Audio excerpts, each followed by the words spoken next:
सचिव पिता पुत्र पितात्मा के नाम पर आमीन। धन्यवाद धन्यवाद धन्यवाद हे पिता परमेश्वर पवित्र आत्मा प्रभु यीशु मसीह, हम आपकी स्तुति आराधना महिमा प्रशंसा करते हैं पिता, आपकी जय जयकार करते हैं प्रभु। आपको धन्य धन्य धन्य कहते राजाओं के राजा प्रभु के प्रभु यीशु मसीह। इस रात के लिए, आज के दिन के लिए, आने वाली शाम रात के लिए पिता हम धन्यवाद देते हैं कि आपने अब तक हमें जीवित सुरक्षित और अचानक मरण से बचाया। हर अप्रिय घटना से, हर दुर्घटना से, हर एक्सीडेंट महामारी से बचाया, उसके लिए धन्यवाद प्रभु। आज तक आपने हमें जीवित सुरक्षित और अचानक मरे मृत्यु से बचाया, उसके लिए धन्यवाद पिता। आज तक जो भी हमसे जाने अनजाने में गलती गुनाह हुआ हो, उसके लिए हमें क्षमा कीजिए, दया कीजिए, कृपा कीजिए, हमें दंड ना दीजिए, हमारे कुछ गुनाह अपराध क्षमा कीजिए, ताकि हम आपके कहे अनुसार जीवन जिए, पाप गुनाह सदा दूर है, पवित्रताई और खराई में चल सके इस योग बने प्रभु। आज के हर एक वचन को प्रभु दुधारी तलवार की तरह परमेश्वर हमारे जीवन को प्रभु पुराने विधान में जिस तरह अपने लोगों को, आपने हर एक परिस्थिति को, उनके जीवन को, उनके हर एक कमी घटी को दिखाया, उन्हें चलना सिखाया और वो तेरे पीछे चले और राज करते रहे। हम भी परमेश्वर तेरे वचनों को पढ़ें, सुने, उसके अधीन हों और परमेश्वर तेरी आज्ञा का पालन करते जाए। और हम भी अपने जीवन में जिस जगह पे, जिस परिस्थिति में आपने हमें रखा है प्रभु, हम वहाँ राज करते जाएं परमेश्वर। कभी भी किसी से मांग के नहीं, वरन हम दे के जीवन जिए प्रभु। हम प्रार्थना करते हैं हर एक परिस्थिति में हमारे संग साथ रहिए प्रभु। मेरे मुख पर पहरा बिठाइए। आज बोलने वाला मैं नहीं, वरन आप स्वयं मुझमें होकर अपने वचनों के द्वारा आप बातचीत करें, ताकि आज का हर एक वचन प्रभु सुनने वालों के जीवन में बहुतायत का आशीष का कारण बने। सारी बातों को आपके चरणों में रखते हुए विनती यीशु के नाम पर भक्त आप सुन मांगता हूँ, सुनिए और दया से ग्रहण कीजिए। आमीन आमीन आमीन। हालेलुया। धन्यवाद यीशु प्रभु, आपकी तारीफ है, आपकी महिमा प्रशंसा है, आपकी बड़ाई पिता, आपकी जय जयकार हो प्रभु। आपको धन्यवाद धन्यवाद धन्यवाद देते हैं। Hallelujah hallelujah hallelujah hallelujah hallelujah प्रभु, आपकी स्तुति हो, स्तुति हो, स्तुति है, महिमा प्रशंसा हो, बड़ाई है पिता, आपकी जय जयकार हो प्रभु। Hallelujah hallelujah hallelujah.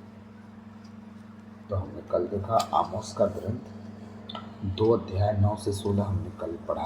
तो मैंने आप लोगों से कहा था 2 अध्याय का 9वां वचन मैं आप लोग को फिर एक्सप्लेन करूंगा, और वो आज का टाइम है। मैं आप लोग को आज 2 अध्याय का 9वां वचन एक बार पढ़ के फिर हम 9वां वचन के ऊपर थोड़ा ध्यान देंगे कि हमने क्या पढ़ा था। 9वां वचन पेज नंबर है 1393। वचन कहता है आमोस अध्याय 2 पद संख्या 9 में, मैंने उनकी आंखों के सामने अमोरियों का सर्वनाश किया। ये अमोरियों का नाम क्यों लिया जा रहा है, इन बातों का ध्यान दीजिएगा। परमेश्वर इसलिए ऐसा कह रहा है कि अमोरी जो जाति थी, सूरवीर सुरमा थी, वो कहता है देवदारों की तरह लंबे थे, लबानोन की तरह वो ऊंचे चौड़े थे, देवदार की तरह ऊंचे और बलूत की तरह वो तगड़े थे। परमेश्वर इसलिए कह रहा है कि इतने लंबे चौड़े वो लोग थे, इतने मजबूत थे। आप देखिए गोलियत की लंबाई, गोलियत के विषय में आप सब जानते होंगे, जिसे दाऊद ने मारा था। जिस तरह डोंगी की जुलाब, जहाँ से डोंगी को पतवार लेके हम लोग खेते हैं नाव को, उस तरह तो उसका क्या था, भाला था, भाला। सोचिए दाऊद से उसकी तलवार उठ नहीं रही थी, बड़ी मुश्किल से उस तलवार को उठा के वो राजा उसका गोलियत का गर्दन काटा था। और एक दिन परमेश्वर दाऊद को भी इतना बलवान बना दिया कि उसी गोलियत का तलवार लेकर वो लड़ाई करना शुरू किया। हालेलुया। परमेश्वर क्यों बताना चाह रहा है कि वो कितने लंबे चौड़े थे? वो इसलिए बताना चाह रहा है आज भी कि आपका शैतान दुश्मन चाहे कितना बड़ा, क्योंकि आज हमारा कोई भी दुश्मन नहीं है, ना हाड़ ना मांस ना लहू। हमारा दुश्मन है अंधकार की ताकतें, उनसे हमारी लड़ाई चल रही है, इंसान से नहीं। अब हमारी लड़ाई सिर्फ और सिर्फ आत्मिक लड़ाई है, शारीरिक लड़ाई खत्म हो चुकी है। इसलिए परमेश्वर कह रहा है तुम्हारे दुश्मन कितने भी बड़े क्यों ना हो, प्रोफेसी आप सबके लिए हाँ और आमीन में ग्रहण कर इस बात को। आपका दुश्मन कितना भी बड़ा क्यों ना हो, चाहे वो आपको फाइनेंशियल प्रॉब्लम दे रहा हो, चाहे आपको शारीरिक प्रॉब्लम दे रहा हो, चाहे वो आपको मानसिक प्रॉब्लम दे रहा हो, चाहे आपके बच्चों के जीवन में काम कर रहा हो, पति पत्नी के जीवन में काम कर रहा हो, माँ बाप के जीवन में काम कर रहा हो, वो कितना भी बड़ा शैतान क्यों ना हो, आप परमेश्वर की आज्ञा के अनुसार चलो। परमेश्वर सबको आपके हाथ में कर देगा और नियंत्रण आप लोगे। जिस तरह गोलियत के हाथ में परमेश्वर ने कर दिया, दाऊद के हाथ में गोलियत को कर दिया, सॉरी, हाँ, उसी तरह आपके हाथ में परमेश्वर हर गोलियत को कर देगा। आप पीछे नहीं जाओगे। जिस तरह दाऊद को फन में पत्थर रख के आगे बढ़ा और आगे बढ़ के गोलियत को मारा, आप भी अपने जीवन के एनिमी को, उस शैतान को, उस दुष्ट को, उस लूसीफर को, उस डेविल को आप भी ऐसे ही मारोगे, बढ़ चढ़ के आगे बढ़ के यीशु मसीह के सामर्थ्य नाम से। ओ प्रभु, धन्यवाद हो तेरा इस सुंदर प्रोफेसी वाले वचन को देने के लिए। धन्यवाद हो तेरा परमेश्वर। तेरे बेटे बेटियों पर अपने रहम कर परमेश्वर, उनके ऊपर अपने अनुग्रह की दृष्टि लगा, वो किसी भी परिस्थिति में हारने ना पाए। तो प्रभु क्या कह रहा है? प्रभु, मैंने ही उनकी आंखों के सामने एमोरियों का सर्वनाश किया। किसकी आंखों के सामने? इजराइलियों के सामने। परमेश्वर ने, इजराइलियों ने क्या किया? कुछ नहीं किया। याद रखिएगा, बहुत सी लड़ाई परमेश्वर के नाम से जीती गई है। इजराइलियों ने तीर तक नहीं फेंका है। हालेलुया। बहुत सी लड़ाई परमेश्वर के नाम में ही जीत ली गई है। आप बाइबल पढ़िए, मैं सबका नाम नहीं बताऊंगा। हाँ, कुछ लड़ाइयाँ तो ऐसी भी थी जहाँ लाखों की सेना खड़ी थी और 200-250 लोग जाके मार रहे हैं बस। और मार क्या रहे? मटका पटके हैं बस। उन्होंने घड़ा उठाया और परमेश्वर के नाम का जय जयकार किया और घड़ा पटक दिए, और सैनिक भागना शुरू कर दिए, आपस में लड़ना शुरू कर दिए और मारे गए। परमेश्वर के नाम का भय उनके जीवन में। बहुत से गवाह। हाँ, मूसा का दास, नाम किसी का नहीं बताऊंगा। मैं चाहता हूँ कि आप बाइबल पढ़ें, ललायत हों। जो बातें मैं बता रहा हूँ इतनी इंटरेस्टिंग हैं। एक ललायत कहानी बता रहा हूँ, और जिससे आप ना शायद अपने आप को उकसा सके कि बाइबल पढ़ें। मैं प्लीज़ आप सबसे विनती करता हूँ, बाइबल पढ़ें। बाइबल दुनिया की सबसे खूबसूरत वो पुस्तक है जिसे हम पढ़ के ब्लेस भी होते हैं। ऐसा नहीं सिर्फ पढ़ के कहानी किताबों में रह जाते हैं, नहीं नहीं नहीं, हम ब्लेस भी होते हैं। परमेश्वर को वो दास, अपने स्वामी के बाद परमेश्वर उसको जगह दिया। मैं पूरी बात बता दे रहा हूँ, बस नाम नहीं बताऊंगा, ठीक है? वो दास जो पहली बार सूरज को ढलने नहीं दिया, पूरी बाइबल में वही पर्सन है जो परमेश्वर से प्रार्थना किया और सूरज डूबा नहीं, मतलब धरती घूमना छोड़ दी, क्योंकि सूरज तो एक ही जगह रहता है, धरती घूमती है ना। हाँ, लेकिन बाइबल कहती है सूरज डूब ही नहीं पाया, वो 3 पहर तक खड़ा रहा सूरज, और इनकी लड़ाई चलती रही। हाँ, ये सारे दास इतने इंटरेस्टिंग नहीं हैं। इंटरेस्टिंग तो हमारा खुदा है, जो अपने लोगों की बात सुन लेता है। सोच के देखिए, वो जो बोलते हैं वो रोक देता है, वो सारी परिस्थितियों को, और उनके बोले अनुसार परमेश्वर हमारा काम करता है। ये लंबे चौड़े कदकाठी के लोग थे, परमेश्वर कहता है मैंने ही मारा उनको, तुमने नहीं मारा। तुम तो उनके सामने बच्चे थे, बच्चे। वो तुम्हारे सामने कैसे थे? देवदार की तरह ऊंचे, बलूत की तरह तगड़े। जैसा कि मैंने कल बताया, सरई पेड़ लंबा लंबा होता है, लिप्टस का पेड़ लंबा लंबा होता है, ऐसे ही लंबाई थी बरगद का पेड़, और मोटा चौड़ा एकदम तगड़ा। महुआ का पेड़ हो गया, मोटा मोटा पेड़। आप जो अनुमान लगाने लगा लीजिए। हाँ, लेकिन परमेश्वर कह रहे हैं कि उनके सामने तुम इस तरह थे जैसे मानो बच्चा, लेकिन मैंने ही उन्हें क्या किया? उनकी आंखों के सामने अमोरियों का सर्वनाश कर दिया, खत्म कर दिया। अभी हुआ कहाँ? अब तो हम कहाँ पढ़ रहे हैं? आमोस की ग्रंथ में। लेकिन असल में जहाँ हुआ है, हम उस घटना को देखने सीधे चलते हैं अब लाइव, ठीक है? जहाँ ये घटना घटी है वहाँ चलते हैं कि परमेश्वर कब ऐसा किया है, वो कितने लंबे कितने चौड़े थे, उनकी ऊंचाई लंबाई मोटाई क्या थी, वो कंफर्म करने के लिए मैं आप लोगों को कहना चाहूँगा कि आप मेरे साथ विधि विवरण ग्रंथ अध्याय 3 पद संख्या 8 से 11 मेरे साथ में डालेंगे। विधि विवरण ग्रंथ अध्याय 3 पद संख्या 8 से 11 और 2 अध्याय 11 और 12।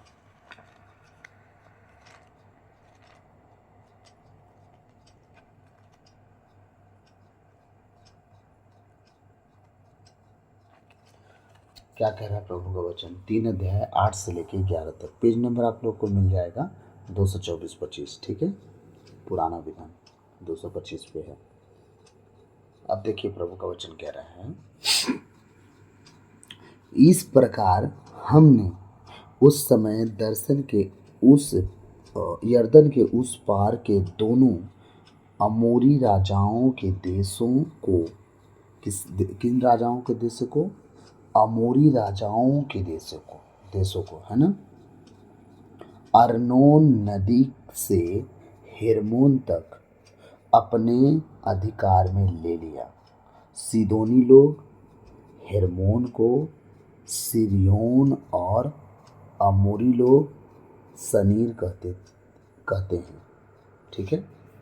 कंफर्म हो गया कितने कितने लोग थे और कौन कौन क्या कहते थे। और परमेश्वर, सबसे इम्पोर्टेंट बात यह है कि ये उनका देश था, इजराइलियों का नहीं था। मैं ये नहीं कहना चाह रहा हूँ कि कौन क्या कर रहा था। परमेश्वर ये दिखा रहा है कि कितने लोगों को सर्वनाश कर करके, उनका खात्मा कर करके परमेश्वर अपने इजराइलियों को बसाया, क्योंकि वो सिर्फ और सिर्फ पाप में थे। इजरायली परमेश्वर के वचन के अनुसार चलते थे, इसलिए परमेश्वर पाप करने वालों को मिटाता गया और जो वचन के चलते थे उन्हें संभालता रहा। हालेलुया। वचन आगे क्या कह रहा है? हमने पठार के सब नगर, सारा गिलआद, सलका से एद्रेई तक, सारा बासान जो बासान में ओग राज्य के नगर थे, अपने अधिकार में कर लिए। ओग राज्य, ये बहुत बहुत बड़े बड़े राज्य थे, ठीक है, क्योंकि ओग मागोग ये जितने मतलब राजा लोग थे ना, बहुत खतरनाक थे, बहुत बड़ी बड़ी सेना थी। परमेश्वर कह रहा है सबको जीत लिया हमने, ठीक है, मैं तुम लोगों के हाथ में दे दिया। बासान का राजा ओग रपाइयों का अंतिम वंशज था। बासान का राजा ओग जो था, रपाइयों का अंतिम वंशज था। उसका पलंग, अब समझिए उनकी लंबाई चौड़ाई, उसके पलंग खटिया के हिसाब से आप अनुमान लगा सकते हैं। आज हमारे घर के बिस्तर कितने बड़े होते हैं? 4x6, 4 फीट चौड़ा, एक आदमी के लिए 6 फीट लंबा, इनफ है। एक बिस्तर पे एक आदमी मान लीजिए ऐसे ही घूम फिर कर सो, लेकिन हम अगर मान लीजिए चाहें तो 4x6 में 2 जन एडजस्ट हो जाता है, ठीक है। और मैं हाथ नहीं बोला, मैं फीट की बात की है। 4 फीट लंबा चौड़ा, 6 फीट लंबा, ठीक। और हम अपने अपने हाथ में कितने, हमारी हाइट होती है 3.5 हाथ की। हम अपने हाथ में 3.5 हाथ के व्यक्ति होते हैं, चाहे जितना लंबा व्यक्ति हो, चाहे जितना छोटा व्यक्ति हो, वो उसका हाइट के हिसाब से उसका हाथ भी बड़ा होगा और अपने हाथ में वो 3.5 फीट का आएगा, 3.5 हाथ का, ठीक। लेकिन यहाँ हम इस व्यक्ति के विषय में देखते हैं, इसकी लंबाई और चौड़ाई क्या थी। और लंबाई चौड़ाई छोड़िए, पहले देखिए कि था कितना लंबा चौड़ा, इसका बिस्तर देखिए कितना लंबा चौड़ा था। तब परमेश्वर हमें कह रहा है, ऐसे ही हवा में बात करने के लिए थोड़ी बोला कि मेरा पाइयों को तुम्हारे सामने से मैंने मार दिया, मोरियों को मार दिया, हित्तियों को मार दिया, परिज्जियों को मार दिया। ऐसे हवा में थोड़ी बात कर रहा है। देखिए प्रभु का वचन क्या कह रहे हैं। बासान का राजा ओग रफाइयों का अंतिम वंशज था। उसका पलंग लोहे का बना था। उसका पलंग किस चीज़ का बना था? लोहे का। सोचिए उन दिनों में भी लोहे का पलंग बनाया गया होगा, किस तरह, वेल्डिंग मार के नहीं, उसे आग में तपा तपा के, सांचे में बना बना के, और न जाने कैसे उसे छेद किए होंगे, बनाए होंगे, और उसको, उसके पलंग को सेट किए होंगे, हाँ, तैयार किए होंगे। किस चीज़ का था वो? लोहे का बना था। वह 9 हाथ लंबा और 4 हाथ चौड़ा था। कुछ समझे आप? आपकी लंबाई मैंने क्या बताया, 3.5 हाथ की होती है, आपकी खुद की लंबाई। तो ये एक बात बताइए, जब आपकी लंबाई 3.5 हाथ है तो आप 9 हाथ का बिस्तर क्यों बनवाएंगे? हाँ, जब 4 फीट की चौड़ाई में आप आ जाते हो तो बताइए 4 हाथ चौड़ा बिस्तर क्यों रखेंगे आप? अब ये बोलेंगे कि हमारे घर में बहुत बड़ा जगह है तो हम रख लिए। नो नो नो नो, परमेश्वर के बाइबल में वचन जब भी कुछ लिखा जाता है ना, हर एक वचन का बहुत इम्पोर्टेंट और बहुत जरूरी वाला शब्द होता है। ऐसे ही हवा में कुछ भी नहीं लिखा जाता है। परमेश्वर बोल के खाली हो जाता है कि लंबे चौड़े आदमी थे, तो आप अनुमान लगा लेते हो कि लंबा चौड़ा आदमी तो लंबे चौड़ा सोएगा ना, लेकिन परमेश्वर उसकी लंबाई इतनी लंबा बता रहा है वो कि देखो उसका पलंग खुद 9 हाथ का लंबा और 4 हाथ का चौड़ा। सोचिए, ऐसा था। गोलियत का हाइट 10 साढ़े 10 फीट का तो हाइट था, आम आदमी से लंबा था वो। हाँ, अब परमेश्वर क्यों बताना चाह रहा है कि वो इतने लंबे चौड़े थे? अरे इसलिए बताना चाह रहा है कि तुम देखो कि उनके सामने तुम थे क्या, 9 हाथ की खटिया पे। मतलब एक आदमी के ऊपर अगर 3 त्रिकाई 9 हाथ ना, मैं 3.5 हाथ का एक आदमी बताया। अगर 3 आदमी को, अगर मान लीजिए 5 साढ़े 5 फीट का भी हो रहा है, वो 3 आदमी को खड़ा कर दिया अगर एक दूसरे के ऊपर, तो लगभग लगभग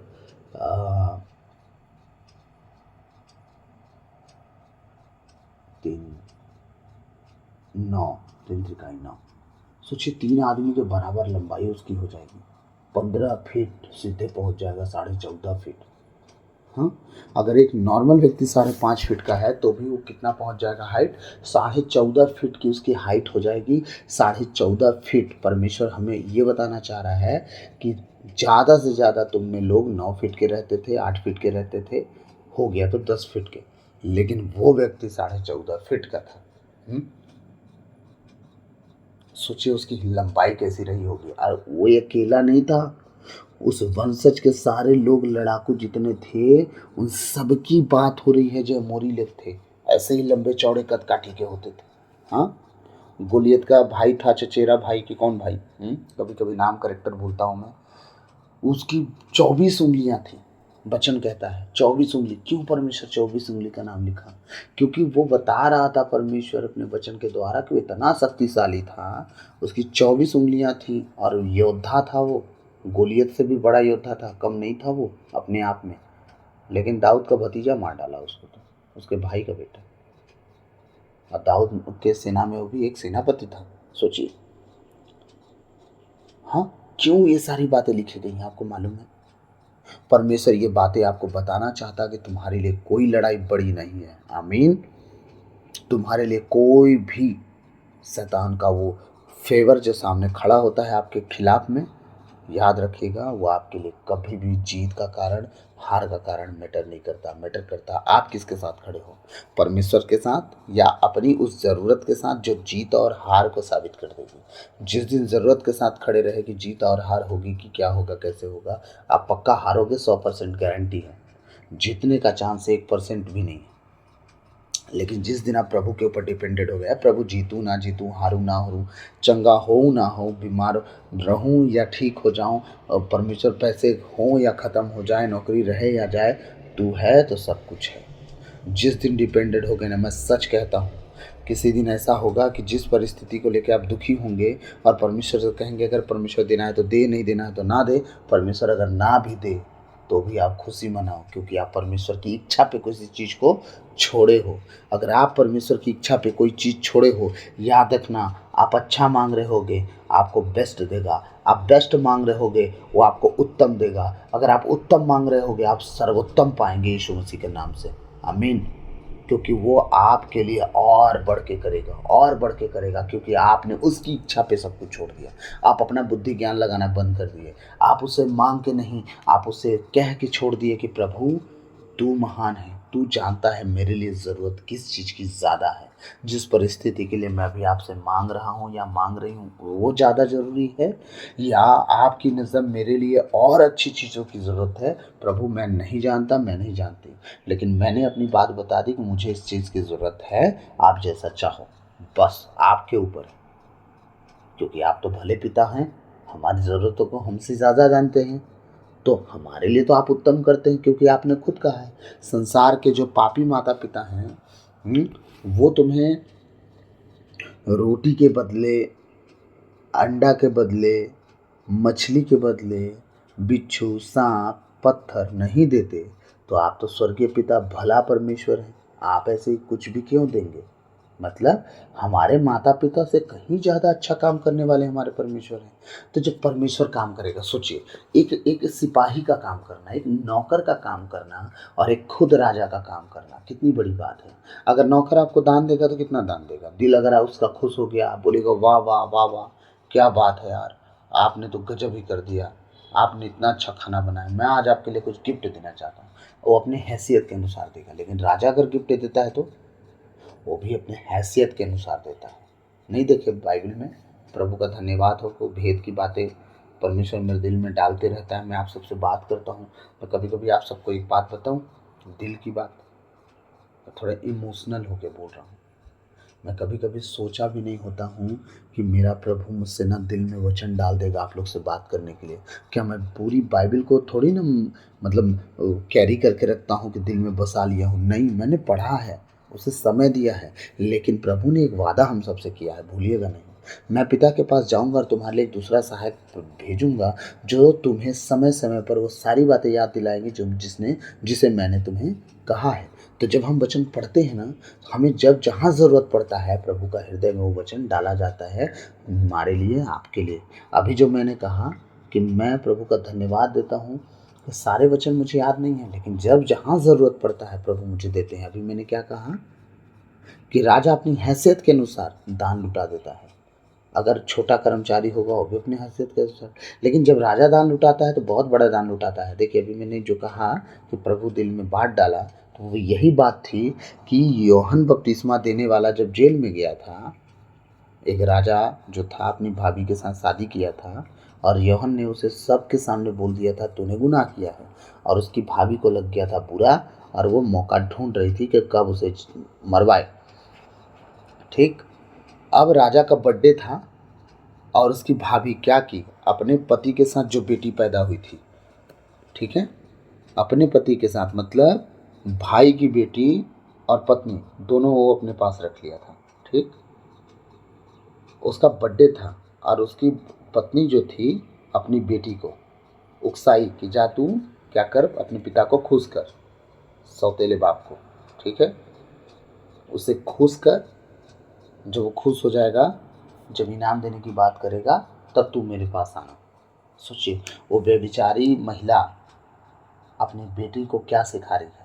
अगर वो महिला आत्मिक होती, स्पिरिचुअल होती, तो क्या अपनी बेटी को अच्छा ज्ञान दी होती कि नहीं दी होती, आप सोच के देखो। लेकिन वो आत्मिक नहीं थी, व्यभिचारी स्त्री थी। अपने पति को छोड़ के, राजगद्दी को देख के, अपने, चाहे बड़ा हो चाहे छोटा हो, उसके साथ शादी कर ली और अपनी बेटी को भी ले गई, अपने पति के पास नहीं छोड़ी उसको। सोचिए, और उस कम दिमाग की जो स्त्री थी अपनी बेटी को भी कम दिमाग का बना दी। कैसे, मैं साबित करता हूँ। जब उसने अपने पिता के, हाँ कह सकते हैं चाचा बोले, बड़े पापा बोले, लेकिन अब तो पिता ही बन गया था, उसके जन्मदिन में नाची तो राजा ने क्या कहा, दारू पी के मतवाला होके बहक के, तूने मुझे खुश किया, बोल तुझे क्या चाहिए, मैं तुझे आधा राज्य तक अपना देने के लिए तैयार हूँ। सोच के देखिए, एक राजा अगर देता है तो मैं देने पे आ रहा हूँ। अभी पहले उदारता में क्या कहता है, अपना आधा राज्य तक मैं तेरे नाम करने के लिए तैयार हूँ। देख लिए बड़प्पन कि परमेश्वर अगर दे तो क्या दे सकता है। एक राजा आधा राज दे सकता है, तो परमेश्वर आपके लिए उत्तम क्यों नहीं देगा। ये तो सवाल का जवाब रहा। ठीक है, अब मैं दूसरे सवाल पे आता हूँ, किस पर, कि वो स्त्री जो व्यभिचारिणी थी, अगर इतनी बुद्धिमान होती तो अपनी बेटी को अच्छा ज्ञान दी होती, मूर्खता वाला ज्ञान नहीं दी होती। हाँ, समझिएगा वो क्या ज्ञान दी थी। उसने कहा मांग तुझे क्या चाहिए, तो अपनी माँ के पास गई, अपनी माँ के पास भाग के गई। सोचिए, अभी भी उसका बुद्धि काम नहीं दे रहा है। बाप सीधा ऑफर दे रहा है तो आधा आधा राज्य तक ले सकती है, और बेटी भाग के जा रही है कहाँ, व्यभिचारिणी के पास। माँ माँ, डैडी ने तो कहा नहीं, तुम्हारे पति ने तो कहा कि आधा राज्य भी दे दूंगा, अब बताओ क्या लेना चाहिए मुझे। हाँ, और व्यभिचारिणी स्त्री क्या बोल रही है, एक काम कर, जाके यूहन्ना बपतिस्मा का सर मांग ले। थाली में मांगना, राजा ना यूहन्ना बपतिस्मा से डरता भी है, उसकी इज्जत भी करता है, क्योंकि वो जानता है कि भविष्यवक्ता है। तो तू थाली में मांगना, ताकि मैं ना खुश हो सकूँ, क्योंकि जब मैं तेरे पिता से शादी की थी ना, यही यूहन्ना बपतिस्मा जो था, इस सब के सामने ना मुझे कोसते रहता था कि तुमने गलत किया इससे शादी करके। हाँ, अपनी भाभी को रखना पाप है, तो पाप है तो बोलेगा ना वो। हाँ, यूहन्ना तो चला गया स्वर्ग, तुम लोग देखो अपना बोलने वाला तुम्हें बुरा लग सकता है, लेकिन बोल किस मैटर पे रहा है इस पर ध्यान दो। क्या सच बात पे बोल रहा है या कुछ भी बोल रहा है? अगर सच बात पे बोल रहा है तो सुधरो, अगर कुछ भी बोल रहा है तो आप मत सुनो। लेकिन न्याय करने का काम परमेश्वर का है, आप उस पर न्याय मत करो। हाँ, आई आई अपने बाप के पास, कहती है यूहन्ना बपतिस्मा देने वाले का सर चाहिए मुझे थाली में और अब भी। राजा को बहुत दुख हुआ, और राजा क्या करे, अपने मेहमानों के कारण शर्मिंदा ना होता कि राजा की जुबान ना कटे भाई। एक संसार का राजा, मदिरा पीने वाला, बहक के आशीष देने वाला और दान लुटाने वाला राजा जब सोच सकता है मेरी जबान ना कटे। हमारा परमेश्वर तो खुलेआम बोला है मत्ती 7:7 में, मांगो तो तुम्हें दिया जाएगा, ढूंढो तो तुम पाओगे, खटखटाओ तो तुम्हारे लिए खोला जाएगा। आप परमेश्वर की इच्छा के अनुसार मांग के तो देखो। प्रभु का वचन एक जगह ये भी कहता है, आप ये मत कह लेना कि मांगो तो दिया जाएगा, बोला गया। नो नो नो नो, उसने ये भी कहा है तुम मांगते तो हो पर पाते नहीं हो। क्यों? क्योंकि तुम अपने भोग विलास में उड़ा देने के लिए कोई चीज़ मांगते हो, इसलिए परमेश्वर देता नहीं। मांगो तो तुम पाओगे, उसकी इच्छा के अनुसार जो तुम मांगोगे तुम्हें मिल जाएगा। परमेश्वर की इच्छा के अनुसार मांगो, अपनी बुद्धि लगा के नहीं, अपने भोग विलास में ख़त्म करने के लिए नहीं। अब राजा सोचिए उससे क्या ऑफर दिया था अपनी बेटी को, आधा राज्य तेरा हो सकता है, तू ले सकती है। एक बात बताइए, जब वो आधा राज मांगा था, बोला था देने के लिए, तो उस लड़की को क्या करना था? आधा राज ले लेना था ना। मैं तो लड़की हूँ, कल के दिन पता नहीं कहाँ जाऊँगी, शादी कहाँ होगा, आधा राज मेरा भी होना चाहिए। वो कह देती कि काम कर, आधा राज तो देना लेकिन आधा जेल भी देना, और जेल का वो भाग मुझे चाहिए जिसमें यूहन्ना बपतिस्मा रहता है, ठीक है। फिर इसके बाद उसका सर कटे गर्दन कटे देखा जाता, लेकिन आधा राज्य तो मिल जाता। हाँ, लेकिन वही व्यभिचार के कारण बुद्धि हो गए, बुद्धि भ्रष्ट हो चुकी थी उसकी मम्मी की, और वही बुद्धि भ्रष्ट अपनी बेटी को भी बुद्धि भ्रष्ट बना दी। इसका तात्पर्य यह है कि जिस आत्मा में आप चलते हो वो आत्मा आपके आसपास फैलती है। आप अगर व्यभिचारी होंगे तो उस तरह की मानसिकता फैलेगी, अगर आप आत्मिक होंगे उस तरह की मानसिकता फैलेगी। जितने ज़्यादा आत्मिक लोग थे, प्रेयर करने वाले लोग थे, उतनी ज़्यादा जगह कलीसिया लोग बचाए गए। क्यों? वो पॉजिटिविटी में चलते थे, कलीसिया पॉजिटिव होती गई। जो नेगेटिविटी में चलते हैं, कलीसिया नेगेटिव होते जाती है और कलीसिया ख़त्म हो जाती है। आज हमारे बीच में देख लीजिए, पॉजिटिविटी ख़त्म होती जा रही है, कलीसिया ख़त्म होती जा रही है। कलीसिया को बचाने वाला कोई बचा भी नहीं। क्यों? क्योंकि वहाँ कोई पॉजिटिव आता है उसको भी नहीं टिकने देते हैं, नेगेटिविटी इतना फैला देते हैं कि मतलब वो चाह रहा है कि हम कुछ कोशिश करें कि चलो कलीसिया वापस आए। नो नो नो, कलीसिया वापस आए ना आए, तुम होते कौन है हमें कुछ भी बोलने वाले? पहले तो देखो कि वो कुछ भी किसको बोल रहा है, आपको अपना भाई बाप। ये बताओ यार, आपके बनने से बिगड़ने से एक प्रचारक का नुकसान और फायदा बता दें। कि आपकी ज़मीन जायदाद तो अपने नाम से करवा के घर चला जाएगा? नहीं ना। वह आपको अगर डांट भी रहा है तो पौलुस क्या कहता है कि जाओ सुसमाचार डांट के सुनाओ, भय दे के सुनाओ, गंभीरता से सुनाओ। हाँ, क्यों बोलता है पौलुस? जिस तरह जो लोग मिले उस तरह उन्हें समझाओ। कुछ लोग बहुत ढीठ होते हैं, उन्हें डांट डांट के समझाना पड़ता है कि नहीं, आने वाले दिनों में तुम्हारे लिए कुछ नहीं बचेगा। उन्हें डांट डांट के सुनाना, क्यों सुनाना पड़ता है? ताकि वो इसी रीति से समझें, लेकिन वो समझ जाएं। कभी कभी अपने भाई बहनों को, अपने माता पिता को, अपने बाल बच्चों को क्यों हम डांटते हैं? हाँ, वो इसलिए कि हम जानते हैं कि इनका रास्ता ठीक नहीं चल रहा है, कल के दिन ये गड्ढे में गिर जाएंगे और अपना नुकसान करवा लेंगे, और उसके साथ हम सब दुखी होंगे। इसलिए हम अपने घर परिवार के लोगों को डांटते हैं, हम उनसे लड़ते हैं, उनसे चिढ़ते हैं। आप कहेंगे अब प्रचारक के घर परिवार के हम थोड़ी हैं। जब आप उसके घर परिवार के नहीं हो तो आपके बीच में आता क्यों है? वो आपको क्यों सुसमाचार सुनाता है? क्यों कहता है पाप का रास्ता छोड़ दो? ये बताइए, आप जब दुश्मन होते तो बोलता है कि आप जाओ गलत रास्ते पे।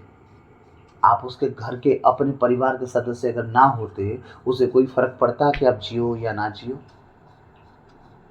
लेकिन उसे अगर फर्क पड़ रहा है कि आप जियो या ना जियो, इसीलिए वो आपके सुसमाचार सुनाता है और आपकी गलतियों को आपके सामने रख रख के डांट देता है। वो इसलिए नहीं कि आपको बुरा लगे, इसलिए को खरा सुसमाचार दिखा रहा है आपके सामने कि देखिए आपके लिए ये वचन बात कर रहा है। एक ही सुसमाचार कै जन से बात कर देता है।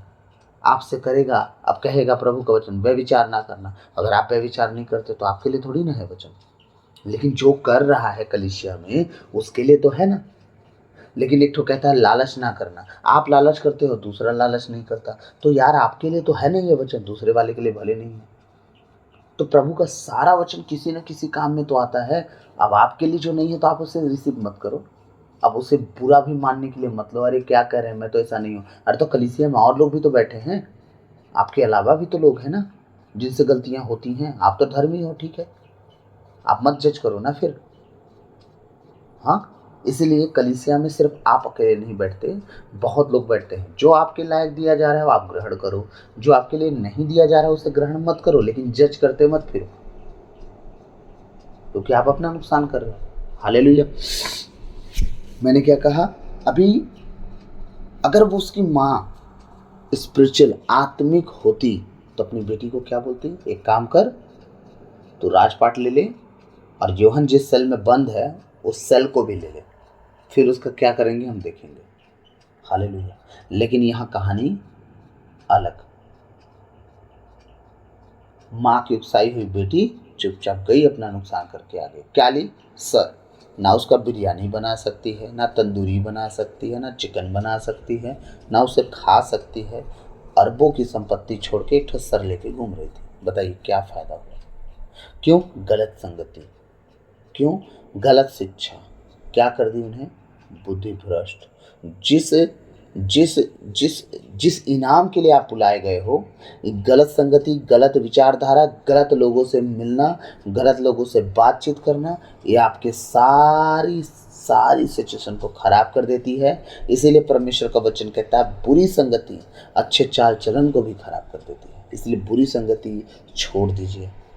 आप सबसे मैं रिक्वेस्ट कर रहा हूँ, परमेश्वर के साथ संगति मिलाइए और रपाइयों को, एमोरियों को, हित्तियों को, परिचियों को, गरीबी को, लाचारी को, बीमारी को, तकलीफ़ों को, बच्चों को, पति को, पत्नी को, सास ससुर को, देवर देवरानी को, जेठानी भसुर को, ननद नंदोई को, एक एक जन को परमेश्वर सेट करेगा, किसी को मारने के लिए नहीं, उनका मन बदलने के लिए, ताकि वो आपको सताना बंद कर दें। ये हित्ती, एमोरी, परिची, कनानी, ये सब आपके लिए घर परिवार के लोग ही हैं, समझ लीजिए। हाँ, परमेश्वर के कहे अनुसार चलिए, परमेश्वर सारी परिस्थिति को बदल देता है।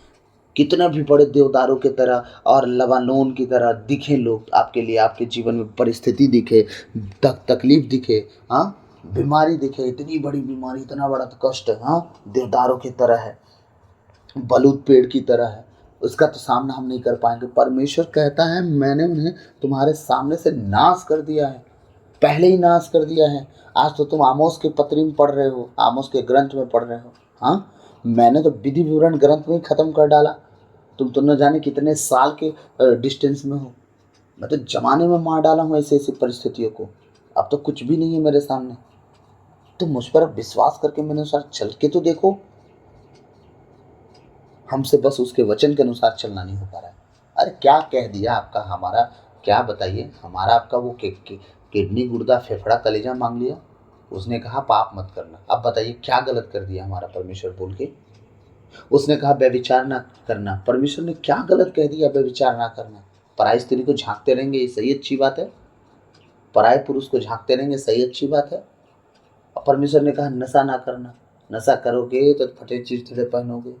हाँ, व्यभिचार करोगे तो याद रखना तुमसे बेइज्जती कभी तुम्हारा पीछा नहीं छोड़ेगी। व्यभिचारियों की बेइज्जती जो है ना, पीछा नहीं छोड़ती, उनका इज्जत नहीं हो पाता, सरसरी बेइज्जती होती रहती, कौड़ी कौड़ी का भिखारी बना देता है, बता रहा हूँ व्यभिचारी को। आप परमेश्वर जो चीज जान रहा है कि उसका परिणाम बहुत बुरा है, अपने बेटे बेटियों को नहीं मना करेगा सख्ती से मत करना मत करना।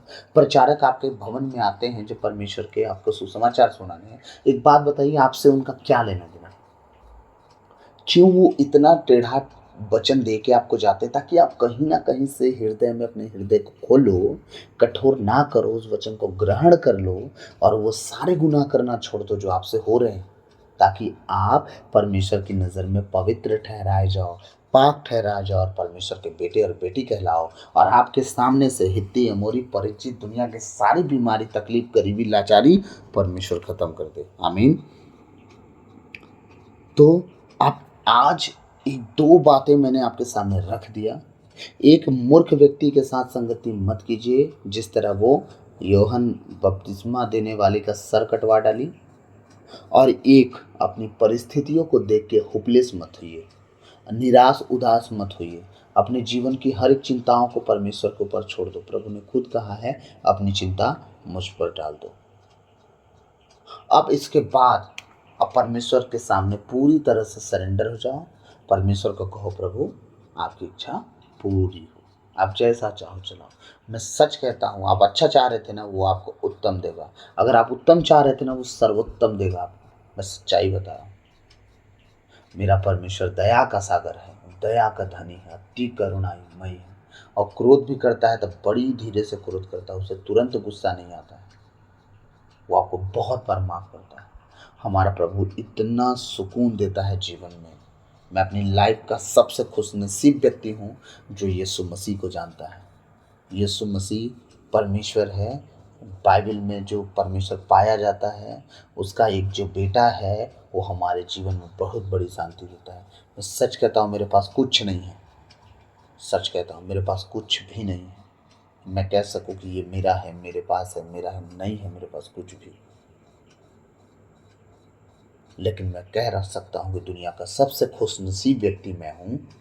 मेरे को परमेश्वर मिला है, और वो परमेश्वर जो जीवित है, वो परमेश्वर जो सच्चा है, वो परमेश्वर जो कभी झूठ ना बोलता है, ना झूठ का साथ देता है, वो परमेश्वर जिसकी बातें हाँ की हाँ और नहीं की नहीं, और वो यही हमसे भी चाहता है कि तुम्हारी बातें हाँ की हाँ, नहीं की नहीं। वो मुझे परमेश्वर मिला है जो आदि से लेके अंत तक अकेला है।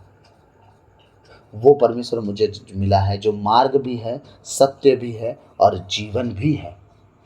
वो परमेश्वर मुझे मिला है जो स्वर्ग राज में इंटर करेंगे ना आप, दरवाजे पे मिलेगा, गेट पे, और आपके ऊपर जब मुहर देखेगा अपना, तो आपके लिए गेट खोलेगा। चल बेटा, मेरे घर में तू आ गया, तेरा स्वागत है। स्वर्ग राज का द्वार है हमारा परमेश्वर।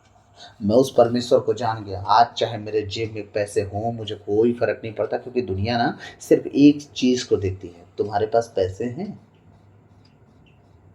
लेकिन मेरा परमेश्वर ने मेरे जीवन में साबित कर दिया है, पैसे जरूरी नहीं है, हमारे खुदा का नाम ही काफ़ी है, पैसों की ज़रूरत नहीं। वो राजा है, वो हमारा, उसका नाम ही नफ है हमारे जीवन के लिए, आपकी ज़रूरतों के लिए, आपकी कमी घटी के लिए। मैं सच कहता हूँ, परमेश्वर इतना सामर्थी है कि अपने लोगों को ऐसा ब्लेस करता है आपके लिए कि वो आपकी मदद करना शुरू कर देते हैं। और फिर आप देखिएगा, आपकी मदद परमेश्वर किससे, लोगों से करा रहा है, कलीसिया से करा रहा है।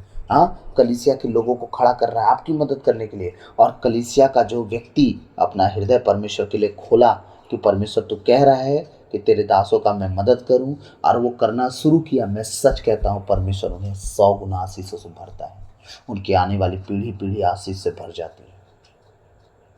आमीन। और ये सच्चाई है, आप मानो ना मानो, और इसे भी नहीं भी मानोगे तो मेरा क्या लेके जाओगे, और मान जाओगे तो ये जरूर है कि आपके फायदे बहुत हैं। क्या करना है, परमेश्वर जो कहा बस आप करते जाओ, आप दिमाग मत लगाओ। कैसे? आप वचन नहीं पढ़ोगे, आपको लगता है क्या परमेश्वर जो बोलेगा आप कर लोगे? नहीं। 50 प्रचारक 50 तरह की बात करते हैं, याद रखिएगा। सब आत्मिक बातें करेंगे, कुछ तो शारीरिक बातें भी कर देते हैं। लेकिन मैं कहता हूं, अगर बाप और आत्मिक पिता में अगर चुनना किसी को हो धरती पर, तो आप किसको चुनेंगे? आत्मिक पिता को। क्यों? क्योंकि बाप शारीरिक रीति में भी कभी कभी बात करता है, लेकिन अगर आत्मिक पिता होगा, वो शारीरिक रीति पे, संसारिक रीति पर वो कभी बात नहीं करेगा, वो सीधे आत्मिक रीति पे बात करेगा, जो जिसका परिणाम सीधे स्वर्ग है, जिसका परिणाम पवित्र आत्मा, जिसका परिणाम प्रभु यीशु मसीह है, जिसका परिणाम पिता परमेश्वर है। अगर आपको एक त्रिएक परमेश्वर मिल गया, दुनिया में किसी चीज़ की आपको ज़रूरत नहीं पड़ सकती, परमेश्वर खुद आपको सब कुछ प्रोवाइड कर देगा। लेकिन अगर संसार के दृष्टिकोण पे चलेंगे, क्या पता नौकरी मिली नहीं मिली। हाँ, माँ बाप तो कहते रहेंगे बेटा नौकरी कर, नौकरी कर, पढ़ाई कर, पढ़ाई कर। मैंने ये नहीं कहा कि नहीं करो, आप सब करो, लेकिन खुदा को छोड़ के आप कुछ मत करो। अगर आप क्रिश्चियन हो, प्रभु यीशु मसीह के मानने वाले हो, अगर आप विश्वासी हो, प्रभु यीशु मसीह को छोड़ के आप अपनी मर्जी लगा के अपना जीवन अपने तरीके से जी के कुछ भी मत करो। परमेश्वर से फिर ब्लेसिंग के लिए, आशीष के लिए कभी भी आप मत खड़े हो जाना, परमेश्वर नहीं देगा। अगर आप हो परमेश्वर के लोग तो आप परमेश्वर के वचन को पढ़ो, उसके अनुसार चलो, परमेश्वर पूरी कायनात पलट देगा आपको ऊंचा उठाने में। आपके जीवन में ऐसे ऐसे डिवाइन हेल्पर आएंगे आपकी मदद करने के लिए। आपको जितनी चीज़ों की ज़रूरत होगी करेक्ट उतनी चीज़ें आपके पास होंगी। प्रभु ने मुझे एक बहन दिया, मैं गवाही दे रहा हूँ आप सबके सामने ओपनली। मैं इतने फाइनेंशियल स्ट्रगल से गुजर रहा था उन दिनों में। मेरी बेटी का तबीयत बार बार ख़राब होता था और ख़राब होने का कारण मैं परमेश्वर से पूछा, मुझे पता चला, क्योंकि मैं दूसरों के लिए दुआ करता था और मेरे घर पे दुआ जिस लेवल की होनी चाहिए थी नहीं हो पा रही थी। मेरी पत्नी बेटी रूटीन में अपने अपने काम में इतना व्यस्त हो जाते थे कि प्रार्थना दुआ और जिस लेवल पे घर पे होना चाहिए था नहीं हो पाता था। और मैं बहुत दुष्ट आत्माओं को मिर्ची लगा दिया था, बहुत, और डेंजर जो था दुष्ट आत्माओं को, इतने खतरनाक कि सालों साल घर में बैठे थे, उनको मैं मिर्ची लगा दिया था। तो मैं कहीं ना कहीं से मेरी बेटी का वातावरण के वजह से तबीयत खराब होते रहता था और मैं इतना स्ट्रगल से जीवन गुजार रहा था। लेकिन एक वचन था ना कि प्रभु ने कहा तुम मांगने वाले नहीं देने वाले बनोगे। तो प्रभु से मैं ना सवाल कभी नहीं किया। एक बात याद रखिएगा, मैं लायक बेटा बनने की पूरी कोशिश किया हूँ कि अपने प्रभु पर सवाल ना उठाऊँ। खुद पे सवाल उठाया हूँ, जब भी उठाऊँ मुझ में कहाँ कमी रह गई है। याद रखिएगा, अगर अच्छा बेटा बनना है खुदा के ऊपर नहीं अपने ऊपर उंगली उठाओ। आप में कमी कहाँ छूट गई कि परमेश्वर की मदद आप तक नहीं पहुंच रही है। नहीं बोलिएगा परमेश्वर तू मदद क्यों नहीं कर रहा है। नो नो नो नो, मदद तो वो आपके पुकारने से पहले करता है, क्योंकि उसने खुद वादा किया तुम्हारे बोलने से पहले मैं जानता हूँ तुम्हारी ज़रूरतें क्या है। लेकिन अब वादा जो किया है वो उस ज़रूरत को आपके पास नहीं पहुँचने का कारण आप हो, और वो कारण अगर आप नहीं जान पाए तो परमेश्वर का ब्लेसिंग तो कब का आपके लिए भेज दिया गया है स्वर्ग से, लेकिन वो आप तक पहुंची क्यों नहीं। इस बात को आपको रोक के देखना है, खुद को एक जगह खड़े होकर देखना है। चलते चलते अपने आप को शांत कर लेना है। चलने का मतलब जीवन जी रहे हैं जिए जा रहे हैं, नहीं नहीं नहीं। कभी बैठिए खुदा के साथ उपस्थिति में बैठिए और जांचिए कि हमने कहाँ मिस्टेक कर दिया कि ब्लेसिंग आ नहीं रही है। बस हमारी ब्लेसिंग पूरी तरह से रुक सी गई है। हम क्या करें क्या करें क्या, इन सारी बातों को बैठ के एक दिन जांचिएगा। हाँ, मैं अपनी परिस्थिति में परमेश्वर से कभी नहीं कहा परमेश्वर मेरी ज़रूरतों को पूरा कर। बस मैं परमेश्वर से एक बात करता रहा, परमेश्वर मैं टूटूँ ना, मैं बिखरूँ ना, मैं हाथ ना फैलाऊँ, मैं विनती कर करके किसी से पैसे ना मांगूँ। खुदा मेरी मदद करना, मेरी ज़रूरतों को पूरा करना। मैं सच कहता हूँ, ऐसे ऐसे टाइम आया है जो मेरी आत्मिक स्पिरिचुअल डॉटर है, वो सोचिए मेरे लिए डिवाइन हेल्पर का काम की। ऐसे टाइम पे जितनी ज़रूरत होती थी करेक्ट उतनी पैसा, उतने ही पैसे वो मेरे हाथ में जैश बोल के दे के जाती थी। मैं ये आप लोग को बता नहीं रहा हूँ कि पैसे मिले ये मिले वो मिले, ये सोच ना थोड़ा दूर रखिएगा। मैं कहना ये चाहता हूँ कि सब ज़रूरत आपको जितनी होगी ना, खुदा ऐसे लोगों को खड़ा करेगा आपके लिए। वो आएंगे भी, आपको देंगे भी और वापस लेंगे भी नहीं, और आपकी मदद करके चले भी जाएंगे। तो आप बोलोगे अच्छा किसी का लें तो देना नहीं चाहिए, आपने मांगा क्या उनसे? मैंने कहा कि आप मांगे नहीं ना। परमेश्वर वो उनको हेल्प करने के लिए भेजता है, आपकी मदद करने के लिए भेजता है। वो अपने लिए बीज बोते हैं, वो आपके लिए नहीं बोते हैं। तो समझे आप? वो आपसे एक चीज़ चाहते हैं, आप उनके लिए प्रार्थना करो बस। वो बीज फल लाएगा, क्योंकि परमेश्वर का काम है सींचना। याद रखिएगा, आपका काम है बोना, हमारा काम है उसका देखभाल करना। परमेश्वर का काम क्या है? सींचना। तो जो बीज आपके जीवन में बोया जाएगा, आप उस व्यक्ति के लिए प्रार्थना करेंगे। जब आप प्रार्थना करेंगे तो आप उसे क्या करेंगे? आप उसकी देखभाल कर रहे हैं, समय समय पे कोड़ा दे रहे हैं और उस पर मिट्टी डाल रहे हैं, जो ठीक लग रहा है। परमेश्वर का काम क्या है? समय समय पे बारिश कराना। और किस लिए? ताकि वो जो बीज बोया गया है आपकी मदद के टाइम, जो बीज बोया है उसे 100 गुना आशीष परमेश्वर दे, 1000 गुना आशीष दे, ताकि बीज बोने वाला कह सके कि हमने फलाना व्यक्ति को दिया, परमेश्वर मुझे और दिया है, घटने नहीं दिया। आपको पता है इसका मतलब क्या होता है? इसका मतलब ये होता है कि आप परमेश्वर का काम करो, परमेश्वर आपका काम करेगा। आमीन। तो प्रभु आज के वचन के द्वारा हम सबको आशीष दे। God bless you all. तो आप 2-3 बातों पे ध्यान दीजिएगा। प्रभु के वचन के अनुसार आप चलिए, आपकी ज़रूरतों को परमेश्वर देख लेगा, आपको उतना ज़्यादा ध्यान नहीं देना है। दूसरी बात, आपके जीवन में कितना भी एमोरियो की तरह लंबे लंबे देवदारों की तरह बलूत पेड़ की तरह लंबे चौड़े अगर व्यक्ति क्या संसार में परेशानी परिस्थिति, हाँ, बीमारी तकलीफ खड़ी हो जाए, परमेश्वर पहले ही दिखा रहा है कि मैं सब कुछ खत्म करके रख दिया हूँ, इतना ज़्यादा चिंता नहीं करने की ज़रूरत है, मैं हूँ, बस तुम मेरे वचन के अनुसार चलते जाओ। ठीक है। तीसरा, ऐसे लोगों की संगति मत करो आप जो आपको भी पाप में ढकेल के आपका नुकसान करवाते हैं। जिस तरह यूहन्ना बपतिस्मा देने वाले का सर कटा था बेवकूफ़ी के चक्कर में, है ना। अगर बुद्धिमान होती स्त्री तो अपनी बेटी को आधा रात पाठ दिलवा देती। ठीक है। लेकिन वो बेवकूफ़ वाला काम की है, बुद्धि वाला काम नहीं की है। उनके पास बुद्धि रहती तो खैर ये सब नहीं की होती। तो ऐसे लोगों की संगति मत करो आप कि जिस तरह उसकी बेटी का बुद्धि भ्रष्ट हो गया, हम सबका भी बुद्धि भ्रष्ट हो जाए। तो आप इन सब बातों पे पूरा ध्यान दो कि बुरी संगति अच्छे चाल चलन को खराब करती है। तो बुरी संगति प्लीज़ हाथ जोड़ के विनती करता हूँ आप छोड़ दो, वरना मेरा रात रात भर का जगना, आपके लिए दुआ प्रार्थना करना और क्या बोलते हैं वचन देना किस काम का होगा जब आप खुद पाप में गिरे रहोगे, बताओ। दूसरी बात, आप लोग अगर ये सोचते होंगे कि क्या मैं आप लोगों के लिए प्रार्थना करता हूँ जितने ऑनलाइन हैं, मैं सच कहता हूँ मैं आपका नाम नहीं जानता, मैं सच कहता हूँ आपका शकल नहीं जानता मैं, लेकिन मेरा पिता एक एक जन का जितने ऑनलाइन हैं और जितने आने वाले हैं भविष्य में, ठीक है, एक एक जन का चेहरा अपने हथेली में गोद के रखा है, वो सबका नाम जानता है। इसलिए मैं जब फ़ोन आप लोग को जय सु बोल लेता हूँ, मैं आप एक एक जन के लिए प्रार्थना करता हूँ जितने ऑनलाइन सुनने वाले हैं, आपके जीवन के लिए, आपके घर के लिए, आपके परिवार के लिए, हर एक परिस्थिति के लिए मैं दुआ करता हूँ। परमेश्वर ने कहा है अपने वचन में, परमेश्वर से की हुई बातें, उससे की हुई मन्नतें, दुआएं जो दूसरों के हित के लिए होती है, परमेश्वर उसे पूरा कर देता है और ये होता भी है। तो प्रभु आज आप सबको बहुत आशीष दे। आशा करता हूँ मेरी बात आप सबको बुरी नहीं लगी होगी, और आप जब अगर बुरा मानेंगे मेरी बात, तो एक बात सोच के बुरा मानिएगा कि इस व्यक्ति से हमारा लेना देना है क्या। अगर ये कुछ भी कह रहा है तो पहले उस बात की जड़ तक हम जाएं कि हमारे लिए सही है या गलत है। अगर गलत बोल रहा है तो हम नहीं रिसीव करेंगे। क्या पता वो गलत मेरी नज़र में हो, किसी के लिए सही ठहर जाए। क्या पता आपको चोट लग रहा हो, किसी को वो ब्लेसिंग का कारण बन जाए। तो बुरा मानने से पहले आप उन सब बातों का ख्याल रखिएगा जो बात आपके लिए सही नहीं है, और जब मैं बोलूं तो जज करने से पहले आप उस बात की तह तक जाइएगा। तो प्रभु आप सबको बहुत आयत से आशीष दे और भूल चूक माफ करें। आइए हम अंतिम प्रार्थना में जाएंगे। सर्वशक्तिमान महान परमेश्वर पिता, मैं आपको धन्यवाद देता हूँ, राजाओं के राजा, प्रभुओं के प्रभु, प्रभु यीशु मसीह, पिछली रात के लिए, आज के दिन के लिए, इस शाम रात के लिए पिता मैं धन्यवाद देता हूँ।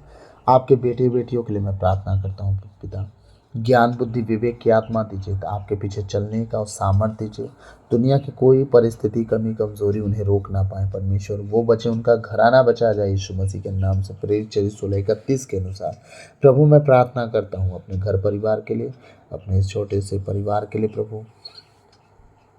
प्रभु हमारी सुधि लेना, अपने लहू से हम सब को छुपाए रखना। आपका वचन कहता है प्रभु अपने भक्तों के चारों स्वर्गदूतों का तंबू डेरा लगाता है। पिता मैं प्रार्थना करता हूँ जितने आपने मुझे आत्मिक बेटे बेटियां दिया परमेश्वर, उन सब की आत्मिकता के लिए बहुतायत से आशीष मांगता हूँ खुदावन। उन्हें तो ऊंचा उठा, जिस तरह अब तक उठाया है आगे भी उठाते चल परमेश्वर। उनके सिर को, उनके मस्तक को ऊंचा कर, उनकी नाम धराई को दूर कर। जितने लोग उन्हें देख के सिर हिलाए होंगे, यीशु मसीह के सामर्थ्य नाम से वो शर्मिंदा होंगे। पिता मैं प्रार्थना करता हूँ जितने यूट्यूब में जितने लोग तेरे वचन को आज सुनेंगे परमेश्वर, उन हर एक के जीवन के लिए, उनके परिवार के लिए, उनके घर घराने के लिए मैं प्रार्थना करता हूँ। ऑनलाइन जितने हैं परमेश्वर, उनका जीवन बचाया जाए, उनका घर परिवार बचाया जाए, उनके परमेश्वर जीवन की हर एक परिस्थिति को तू सेव करना परमेश्वर। कोई भी दुष्ट की युक्तियाँ उनकी थैली को छेद ना करने पाए, उनकी कमाई के जरियों को खराब ना करने पाए। पिता मैं प्रार्थना करता हूँ हर एक्सीडेंट कैंसिल, हर एक महारोग कैंसिल, हर एक बीमारी कैंसिल, हर एक गरीबी कैंसिल, हर एक लाचारी कैंसिल यीशु मसीह के सामर्थ्य नाम से।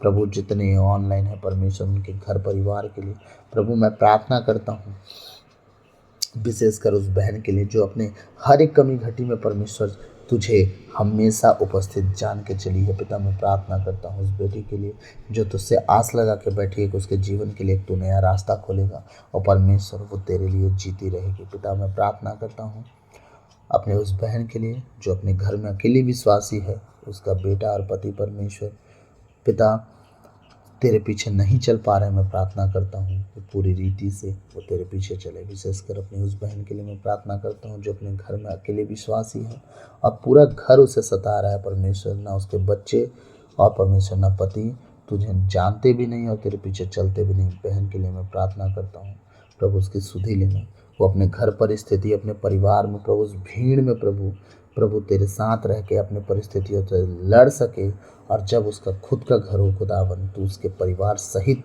प्रभु इज्जत सहित तू कहता है तुम्हारी महिमा को मैं लौटाऊंगा। मैं प्रार्थना करता हूँ मेरी इस बहन के लिए, उसके पति और दोनों बच्चों के लिए मैं प्रार्थना करता हूँ। जितनी उसके नाम धरा है उसकी बेइज्जती उसके घर में हुई है प्रभु इज्जत और महिमा दोनों उसके जीवन में लाना और उसका पूरा परिवार बचाया जाए। उसे अच्छी सेहत देना खुदावन, उसके सेहत में कोई खराबी ना होने पाए। पिता मैं प्रार्थना करता हूँ उन हर एक जन के लिए परमेश्वर जो मुझसे आशा करते हैं कि मैं तेरे नाम से दुआ करूंगा, मैं उन सब के लिए, उनके घर के लिए, उनके परिवार के लिए, उनके हर एक कमी घटी के लिए, उनके बीमारियों के लिए, उनके तकलीफ़ों के लिए, गरीबी के लिए, हर एक परिस्थिति के लिए प्रार्थना करता हूँ। विशेषकर उस बहन के लिए जो नर्स है जिसने कमेंट में लिखा था परमेश्वर मैं प्रार्थना करता हूँ उसके जीवन में उत्तम से उत्तम भाग दे परमेश्वर। जिस बात को लेकर वो परेशान रहती हो सारी बातें प्रभु उसके जीवन में कैंसिल हो और बहुतायत से ब्लेसिंग का कारण बने। सारी आदर गौरव महिमा जलाली इज्जत नाजरत के यीशु मसीह के मीठे और मधुर नाम से बपिता से मांगता हूँ, सुनिए और दया से ग्रहण कीजिए। आमीन आमीन आमीन। प्रभु की विनती, हे पिता हमारे तू जो स्वर्ग में है तेरा नाम पवित्र किया जावे, तेरा राज जावे, तेरी इच्छा जैसे स्वर्ग में है वैसे इस पृथ्वी पर भी पूरी होवे। हमारा प्रतिदिन का आहार आज हमें दे और हमारे अपराध हमें क्षमा कर जैसे हम भी अपने अपराधियों को क्षमा करते हैं और हमें परीक्षा में न डाल दे परंतु बुराई से बचा, क्योंकि राज और पराक्रम महिमा सदा तेरी है। आमीन आमीन आमीन। God bless you all. प्रभु आपको बहुत आशीष दे, बढ़ चढ़ के प्रभु बने रहें और अपनी आशीषों के लिए चिंता ना करें। प्रभु चिंता करने वाला है, व्यवस्था करने वाले वो आपकी चिंता आपसे ज़्यादा जानता है और वो करता भी है। आमीन। प्रभु आप सबको आशीष दे। God bless you all. सब कुछ जय यीशु।